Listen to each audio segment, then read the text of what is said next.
Rang 3, étude de quelques forces. Petit 1, force d'interaction gravitationnelle. Après avoir traité l'activité concernant cette force d'interaction gravitationnelle, vous allez pouvoir noter ici la synthèse de cette activité. Donc synthèse, tout d'abord il faut commencer par faire un schéma clair de la situation lorsque l'on souhaite étudier les forces d'interaction gravitationnelle qui existent entre deux objets. Donc on a un objet A de masse M1, éventuellement de symétrie sphérique dans le cas d'une planète ou de planètes. Nous de toute manière on considérera que le système est ponctuel et que toute la masse est concentrée en A, le centre de cet objet. Donc objet A de masse MA en interaction avec un objet B de masse MB et de centre B. Ces deux objets A et B sont liés par la droite AB et sont séparés d'une distance AB. L'objet B exerce sur l'objet A une force d'interaction F de B sur A, de point d'application le centre du système A et de direction de A vers B. L'objet B est soumis à une force exercée par l'objet A sur B, donc F de A sur B, de direction B sur A, de droite d'action à la droite AB. Vous pouvez reprendre ce schéma. Donc à noter cette synthèse, deux corps de masse MA et MB régulièrement répartis autour de leur centre A et B, distants de D, exercent l'un sur l'autre des forces attractives appelées forces d'interaction gravitationnelle. Ces deux forces sont appliquées au centre A et B des deux corps. Elles ont pour direction la droite AB. Elles sont de sens opposé. Elles sont attractives également. Et elles ont la même valeur. F de A sur B est égal à F de B sur A. C'est égal à grand G, la constante de gravitation universelle, fois le produit des masses de l'objet A par l'objet B sur la distance entre les deux centres des objets au carré. Comme pour chaque relation, il faut connaître les unités. La masse de A et la masse de B doivent être exprimées en kilogrammes. La distance entre A et B en mètres. Donc là, il faudra bien faire attention à convertir, notamment lorsqu'on étudie l'interaction gravitationnelle entre des planètes, entre une planète et un satellite, les distances étant généralement exprimées en kilomètres.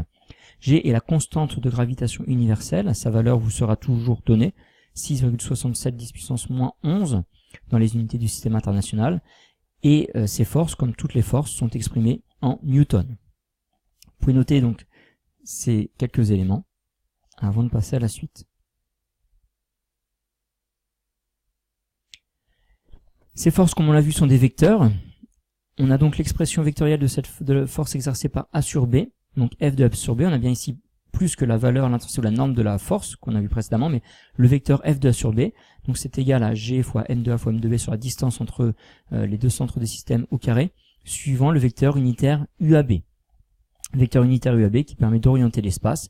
Donc c'est un vecteur unitaire U qui est pour direction de B vers A. Donc la force de A sur B s'exerce sur le système B et elle a la même direction que ce vecteur unitaire UAB, vecteur unitaire qui est une norme égale à 1. On parle également donc d'interaction gravitationnelle, force gravitationnelle ou force d'interaction gravitationnelle, car les deux objets A et B sont en interaction, c'est-à-dire qu'ils s'attirent mutuellement. Donc si A attire B, B attire A, et la force de A sur B est égale à la force de B sur A, c'est ce qu'on a vu dans le grand 2, avec le principe des actions réciproques. Enfin, il existe un cas particulier, lorsque le système, donc petit 2 pour les forces gravitationnelles, c'est un cas particulier lorsque le système se situe à la surface de l'astre. Par exemple, ici on a un corps C à la surface de la Terre. Bien évidemment, l'échelle n'est pas respectée. Donc dans ce cas-là, si on applique la force gravitationnelle vue précédemment, concernant la valeur de cette force, on va écrire que la force de la Terre sur ce corps, situé à sa surface, donc le schéma est ici, vous pouvez reprendre le schéma. Donc la force exercée par la Terre sur ce corps qui se situe à la surface est égale à grand G, la constante de gravitation universelle, fois la masse de la Terre, fois la masse du corps à la surface de la Terre. Et donc la distance entre le centre de la Terre et notre système est égale au rayon de la Terre. Donc sur le rayon de la Terre au carré. On voit ici que grand G, la constante de gravitation universelle, la masse de la Terre et le rayon de la Terre sont des constantes. On peut donc calculer une fois pour toutes ce terme-là et nous le noter par un G minuscule.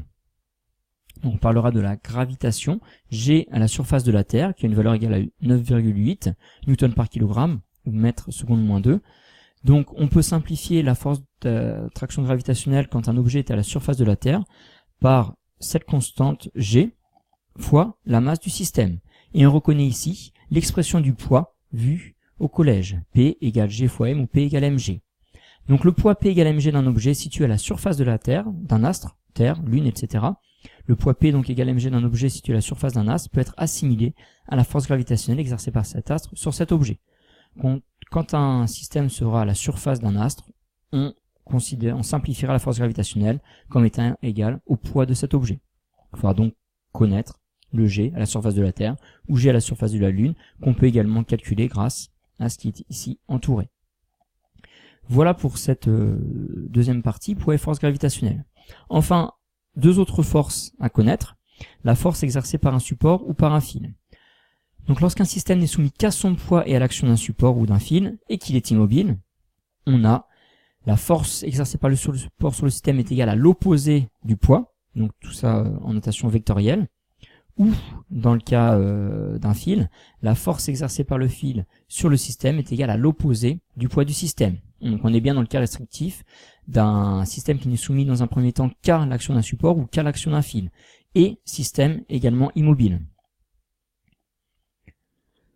Donc une remarque, si le système est soumis à l'action d'un fil, alors la force exercée par le fil sur le système a la direction du fil et est de sens le système vers le fil. Après avoir noté donc cette synthèse, vous pouvez répondre au questionnaire sur Edmodo.